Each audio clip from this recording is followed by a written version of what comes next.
Bonjour à toutes et à tous et ravi de vous retrouver. Nous allons parler aujourd'hui des 3 sujets chauds du moment. Tout d'abord, cette fameuse fraude fiscale supposée pour 5 grandes banques françaises. De quoi s'agit-il? On va essayer de voir plus clair.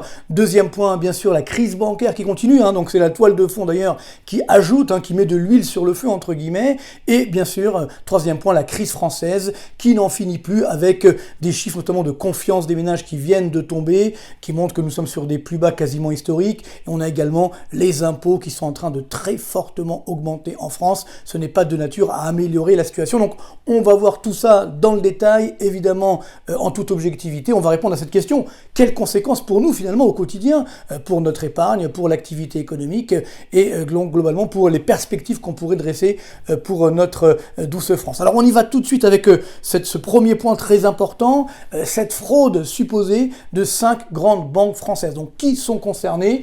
BNP Paribas, Société Générale, Natixis, Exane, donc qui est une filiale de la BNP Paribas, et HSBC, du moins la filiale française d'HSBC. Donc, de quoi s'agit-il? Ce qu'on appelle la technique du cum-cum. Ça vient du latin, évidemment, qui veut dire avec, finalement. Et donc, ça permet aux actionnaires étrangers de ne pas payer l'impôt sur les dividendes. Alors, vous allez dire, comment ça se passe? C'est assez simple, finalement. En fait, aujourd'hui, quand vous détenez une action, donc elle verse des dividendes, eh bien, vous devez payer, évidemment, un impôt dessus. Et pour les étrangers, c'est un impôt qui est forfaitaire. Donc en quoi consiste ce cum-cum? C'est très simple. Avant que nous ayons le versement des dividendes, ces actionnaires étrangers transmettent leurs actions à la banque française, et cette banque française, par définition, ne paye pas les impôts sur ces dividendes. Donc une fois que les dividendes sont versés, donc avec 0 impôt payé dessus, à ce moment-là, la banque retourne ses actions à l'actionnaire donc étranger, non résident, entre guillemets, donc ce qui lui permet, je dirais, un gain assez important, alors, du moins les dividendes. Alors souvent, la banque va prendre une commission, alors ils peuvent partager d'ailleurs en deux les dividendes ou autres, on ne sait pas trop, c'est assez opaque. Donc le drame, c'est que finalement, ce n'est pas complètement une fraude, puisque si c'est le client qui décide de faire ça, de faire cet aller-retour, est-ce que la banque est coupable?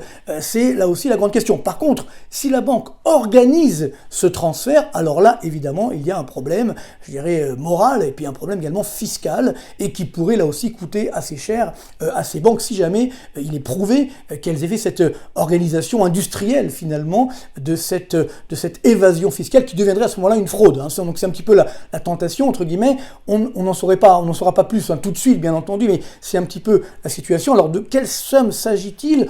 On estime que sur 15 ans, il y aurait à peu près 30 milliards d'euros uniquement pour la France, au niveau mondial, parce que c'est évidemment l'ensemble de la planète qui a fait cette stratégie, entre guillemets, eh bien ça pourrait avoisiner les 150 milliards d'euros. Pour la France, ça représenterait donc à peu près 30 milliards d'euros donc sur 15 ans. Donc évidemment, après, il va falloir requalifier tout ça, renégocier et évidemment donner une amende, parce que c'est là le grand danger. Quand on regarde le droit, eh bien donc l'amende prévue, c'est du pénal finalement, ça peut être une peine de prison et ça pourrait être également une amende qui revêtirait la moitié des sommes qui ont échappé à l'impôt. Ça serait évidemment assez colossal. Alors, dans les exemples récents, on a déjà eu des cas similaires, notamment en France. Il y a eu 3 grands exemples. Tout d'abord, donc en novembre 2022, on a eu Crédit Suisse, justement, dont on parle beaucoup. Crédit Suisse a eu beaucoup de difficultés également aux États-Unis.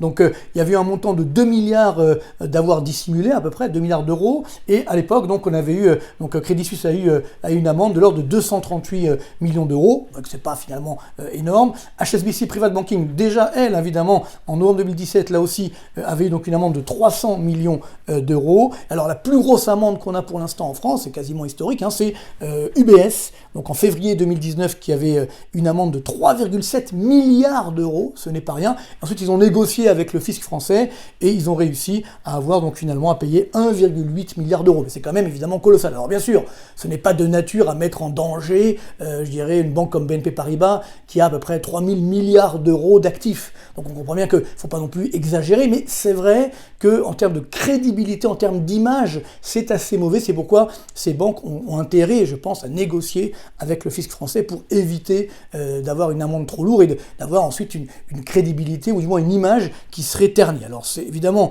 en termes d'amende, on sera très très loin des amendes qui ont été versées aux États-Unis au travers des malversations autour des subprimes, à partir de 2008 et pour les années suivantes, bien entendu. Donc là, on a quelques chiffres, vous voyez, ça vrai que c'est des chiffres assez fous, hein, donc d'amendes versées donc, aux États-Unis, donc au gouvernement américain, bien sûr, à l'État américain. Bank of America, 16,7 milliards de dollars, JP Morgan, 13 milliards, Countrywide, 8,5 milliards, Deutsche Bank, vous voyez, on en parle aujourd'hui, 7,2 milliards, Crédit Suisse, encore eux, 5,3 milliards, et Goldman Sachs, 5,3 milliards d'euros. Il n'y avait pas vraiment de banque française qui était concernée donc, à l'époque. Donc on voit que pour l'instant, les montants des amendes prévues sont quand même relativement limités, mais c'est vrai que ça jette un petit peu le discrédit sur les banques françaises, sachant qu'elles n'ont pas besoin de cela, puisque nous sommes sur une crise bancaire mondiale qui continue, qui n'est toujours pas terminée. Alors justement, ça c'est les derniers chiffres du cours de la Société Générale, le cours de l'action, évidemment, et on voit que, notamment dans le sillage de l'annonce de la fraude, de l'éventuelle fraude, la fraude présumée,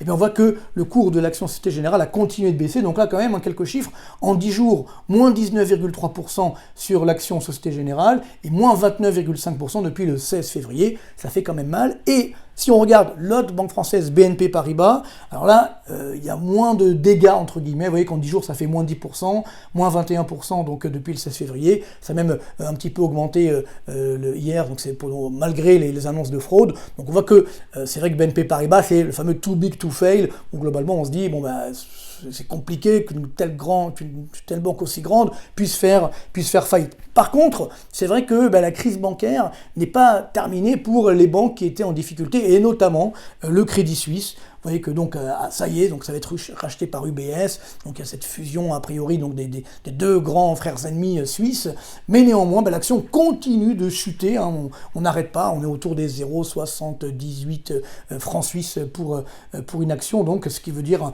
une baisse de 72,3% depuis le 13 mars, 98,6% donc depuis début 2010. Alors ça a un petit peu bougé quand on a eu après l'annonce de UBS, qu'on avait sauvé dans Crédit Suisse, mais vous voyez que la baisse est toujours là, donc est-ce que ça vaut le coup d'acheter aujourd'hui? Peut-être, mais encore une fois, est-ce qu'il n'y a pas des cadavres dans les placards? Là aussi, il faut rester très prudent. Idem sur justement First Republic Bank, où là aussi, on a donc annoncé qu'on allait sauver cette banque, que globalement les banques américaines allaient donc déposer 30 milliards de dollars de dépôts finalement dans cette banque. Ça a un tout petit peu rebondi quelques jours, mais regardez bien, la tendance reste là. On est quand même sur une baisse assez incroyable, hein, donc de 94% depuis novembre 2021. On voit cet effondrement et surtout sur la fin de période, bien entendu. Et donc là, on a une valorisation boursière de 2,5 milliards de dollars donc le 28 mars, alors qu'on était à 23 milliards de dollars le 7 mars. Donc on voit bien que malgré les annonces, ça n'a pas joué fortement sur l'action donc de First Republic Bank. Donc ça veut dire que la crise n'est toujours pas terminée, il y a toujours des risques bien entendu à moyen terme, parce que évidemment il y a aujourd'hui des entreprises qui ont des difficultés, donc qui risquent d'entraîner certaines banques dans leur sillage. Il n'y a pas de risque systémique pour le moment, donc c'est vrai que normalement nos dépôts sont protégés, mais attention, on a là aussi tout de même des risques de faillite de banque. Alors là aussi, attention, les faillites font partie de la vie économique normale, finalement, notamment y compris pour les banques, et très souvent, ces faillites sont des opportunités pour les banques concurrentes. Alors, je vous ai fait ici un petit rappel, faillite bancaire, à qui profite le crime, parce qu'à chaque fois qu'on a eu des faillites bancaires, finalement, c'est une banque qui a racheté, qui a tout à fait profité de cette faillite. Donc, on avait eu donc en 2008, il y en a eu beaucoup en 2008, justement, la banque Bear Stearns, à l'époque, était rachetée par JP Morgan Chase. Ensuite, Lehman Brothers, ça, c'était un peu plus compliqué, on a laissé faire faillite la banque, mais c'était une vengeance de Goldman Sachs. Vous vous souvenez que le patron du Trésor à l'époque, le ministre de l'économie aux États-Unis, c'était Henry Paulson, qui était l'ancien patron de Goldman Sachs. Il y avait une grande rivalité historique entre Goldman Sachs et Lehman Brothers. Et donc là, c'était l'occasion de faire cette vengeance. Donc c'est ce qui s'est produit. Et ensuite, certaines activités de Lehman Brothers ont été rachetées ici ou là. Mais là, on a quand même frôlé la catastrophe et on voit bien que certains, évidemment, en ont profité. Sur Washington Mutual, là aussi, c'était en 2008. Faillite, dernière grosse faillite américaine. Avant, évidemment, Silicon Valley Bank. Et donc là, on a eu là aussi racheté par JP Morgan Chase. Vous voyez qu'ils ont fait des belles affaires. Alors, plus proche de nous, donc en Europe, Fortis également, qui était en quasi-faillite, qui a été racheté à bon compte par BNP Paribas. Là aussi, une belle affaire. Plus dernièrement, donc Crédit Suisse, racheté par UBS. Là aussi, deux grands frères ennemis. Finalement, UBS sort par le haut, en espérant qu'il n'y aura pas encore une fois des créances douteuses qu'on n'a pas vues sur Crédit Suisse. Mais enfin, toujours est-il que on a finalement tué le concurrent, tout simplement. Et dernièrement, ça vient de sortir, donc Silicon Valley Bank, qui elle aussi est en train d'être rachetée par First Citizens Bank. Donc là aussi, vous voyez, à qui profite le crime, on voit bien qu'il y a, des gagnants finalement de toutes ces crises. Alors, la grande question, c'est Société Générale, BNP Paribas. Il y a de très nombreuses années, il a failli une fusion entre d'abord BNP puis Paribas et puis Société Générale, donc les trois banques ensemble. Finalement, il n'y a eu que BNP Paribas, comme vous le savez. Société Générale a été protégée, mais si jamais demain, on découvre qu'il y a des grandes difficultés à Société Générale, alors là, elle ne fera pas faillite, bien entendu, hein, que les détenteurs de comptes sur Société Générale sont rassurés pour le moment, mais à ce moment-là, il pourrait y avoir, bien sûr, cette fameuse fusion qui était prévue il y a plusieurs décennies, qui arriverait enfin aujourd'hui. Donc vous voyez que cette crise bancaire va continuer, parce qu'on n'a pas encore, je dirais, complètement épuré le marché. Il y a encore des banques qui sont très fragilisées. Et encore une fois, le problème, c'est qu'on ne peut pas sauver tout le monde, mais ces banques seront certainement rachetées par la suite pour éviter justement un risque systémique, donc ce qui permettra d'éviter là aussi une faillite globale du système. Alors, ça, c'est vraiment pour le secteur bancaire. Maintenant, on va arriver à la France. Là aussi, on voit ces grèves qui continuent, hein, ces scènes d'émeutes finalement assez régulières. Hein, alors ça s'est calmé un petit peu hier, mais néanmoins, on a quand même une situation très délétère, une crise sociétale dramatique. Comment va-t-on s'en sortir? Et dans le même temps, le chiffre vient de sortir, l'indicateur de confiance des ménages, donc du mois de mars, c'est l'indice INSEE qui a encore baissé, on voit ici cette baisse. Alors on est quasiment sur les plus bas historiques de la vague d'attentats ou au tout début donc de cette flambée inflationniste de l'automne dernier. Donc on voit bien que là, les ménages sont extrêmement inquiets et ça c'est évidemment pas de bon augure pour la suite de la consommation. Alors quand on regarde dans le détail de cette enquête INSEE, c'est très intéressant. Sur quoi les ménages sont le plus inquiets? Eh bien oui, sur leur pouvoir d'achat. Donc l'indice relatif à la perception du pouvoir d'achat des ménages, regardez bien, c'est le mois de mars, un plus bas historique. Hein. Depuis que l'enquête existe en 1972, on n'a jamais vu ça. C'est un plus bas historique. Donc on voit bien l'inquiétude des ménages, pas tellement sur la réforme des retraites, mais plus sur leur pouvoir d'achat. Et donc évidemment, il y a cette crainte qui est en train de durer, avec beaucoup de ménages qui malheureusement, notamment de la classe moyenne, sont en train de tomber et de s'appauvrir. Et ça, c'est extrêmement dangereux pour la stabilité sociale et sociétale du pays, avec évidemment d'un point de vue économique, la consommation des ménages. Vous voyez, on a cette corrélation entre l'indice de confiance des ménages, la courbe rouge, et la consommation des ménages, la courbe bleue. Elle a déjà baissé cette consommation. Ça va évidemment, malheureusement, continuer. On va avoir une poursuite de la baisse de la consommation. Si la consommation baisse, ben là aussi, il y a un risque de retour de la récession.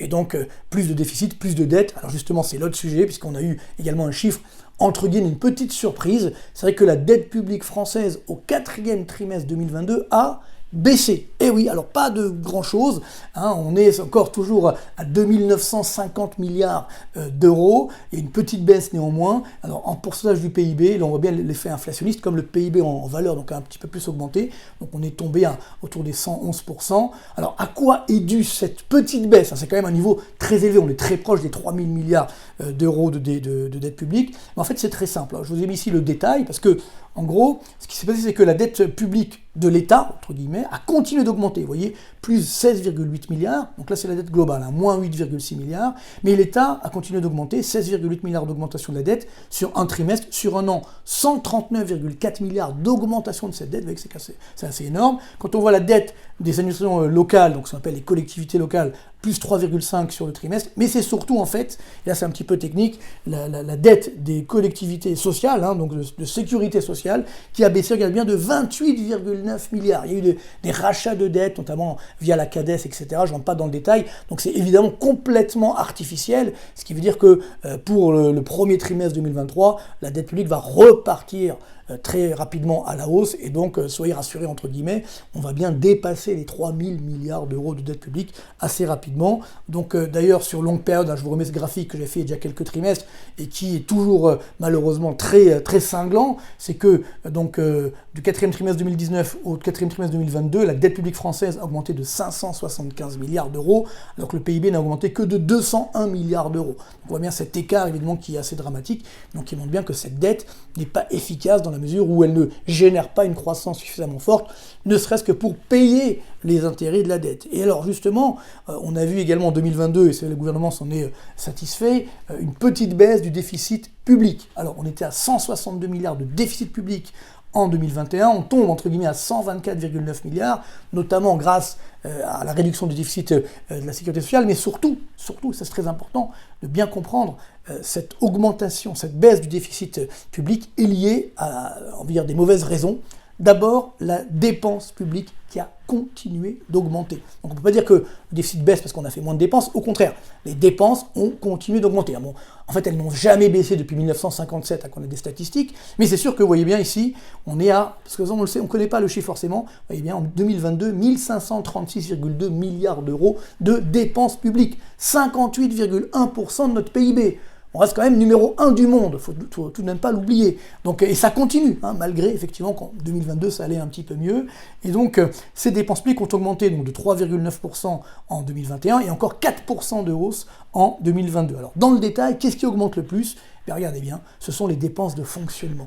J'arrête pas de dire justement qu'il faudrait réduire ces dépenses de fonctionnement. Pas du tout. On continue de les augmenter, 5% de hausse donc pour 2022, ce qui veut dire 22,4 milliards d'euros d'augmentation.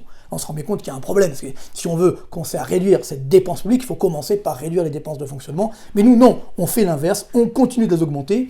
Et regardez bien pour ceux qui j'annonçais que l'augmentation des taux d'intérêt allait produire ses effets sur le coût de la dette, mais voilà, c'est très simple. En 2021, la charge d'intérêt de la dette était 38,1 milliards d'euros, c'est déjà pas rien. Et là, en 2022, 53,2 milliards d'euros juste pour le paiement des intérêts de la dette. Et donc ça fait une hausse de 39,7% sur un an. Donc là on se rend bien compte que le taux d'intérêt continue d'augmenter, et ça va évidemment durer. À ce moment-là, on risque d'avoir ce coût de la dette qui va de plus en plus augmenter, ça c'est particulièrement dangereux. Donc ça c'est du côté des dépenses qui augmentent encore, toujours on va dire. Mais alors vous allez me dire, mais pourquoi le déficit baisse? C'est parce que les recettes augmentent plus que les dépenses. Et voilà, là où le bas blesse, voilà les dépenses, les recettes publiques au sens large, 1411,4 milliards d'euros, donc 53,4% du PIB, ça augmente, rendez-vous compte, 53,4% du PIB donc est donné finalement à l'État, c'est assez énorme, et donc ces recettes publiques ont augmenté, regardez bien ce chiffre, de 7,3% en 2022, et surtout, qu'est-ce qui a le plus augmenté? Et bien voilà, les fameux impôts. 7,9% d'augmentation des impôts au sens large, après déjà 6,7% de hausse en 2021, et bien sûr les recettes de TVA, 14,4% en 2021, bon c'était le contre-coup du corona, et là ça continue, 8,1%, là c'est bien sûr l'impact de l'inflation, parce que comme les prix augmentent, la TVA, même si elle ne change pas, mais elle reste très élevée, donc on ponctionne plus sur des prix plus élevés. Donc c'est la même chose sur des prix plus élevés, donc évidemment ça revêt une hausse de 8,1% des recettes de TVA. Donc là quand on dit que évidemment le déficit public a tendance à baisser, c'est bien, mais sauf que c'est parce que les impôts sont en train encore et encore d'augmenter malheureusement en France, et donc le ratio est horrible, donc âme sensible, peut-être faut vous préparer avant de le regarder. Voici ici le taux des prélèvements obligatoires par rapport au PIB en France.